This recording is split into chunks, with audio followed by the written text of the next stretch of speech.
Hello everyone, কেমন আছো তোমরা সবাই? আজকে তোমাদের সাথে শেয়ার করব মোমোর পিকনিক ব্লগ। আর আমরা সব কিছু নিয়ে চললাম জেঠুর বাড়িতে। প্রথমত আমরা গিয়ে চাটা খেয়ে তারপর বসলাম মোমো বানানোর জন্য। আমি তো বাঁধাকপি কেটে নিচ্ছি, আমার বৌদি পেঁয়াজ কুচি, আর আমার দিদি ময়দাগুলো ভালো করে মেখে নিল, মানে গোল ডো তৈরি করলো। আর আমি বাঁধাকপি পেঁয়াজটা জল নিগড়ানোর জন্য লবণ দিয়ে খুব ভালো করে মেখে নিলাম, যাতে জলগুলো সব নিগড়ে যায়।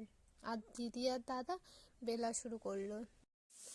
আর ওরা মোমোর সাইজটা ভালো করে তৈরি করতে পারে না, তাই আমি সব মোমোই ভালো করে করছি। আমি খুব ভালো পারি এটাও বলা যাবে না, মানে মোটামুটি। আর আমাদের বাসনপত্র ছিল না মোমো বানানোর জন্য, তাই একটা বড় হাঁড়িতে জল বসাই দিয়েছি।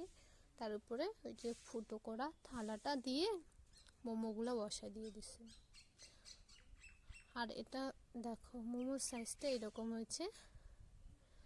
আর এটা হচ্ছে আমার ভাস্তি, ও ময়দা দিয়ে পরোটা তৈরি করতেছে বাঁধাকপি দিয়ে। আর মোমোটা দেখতে যেরকম হয়েছে, খেতে দারুণ হয়ে গেছে, আর সিদ্ধ ভালো করে হয়েছে। টাটা সবাইকে।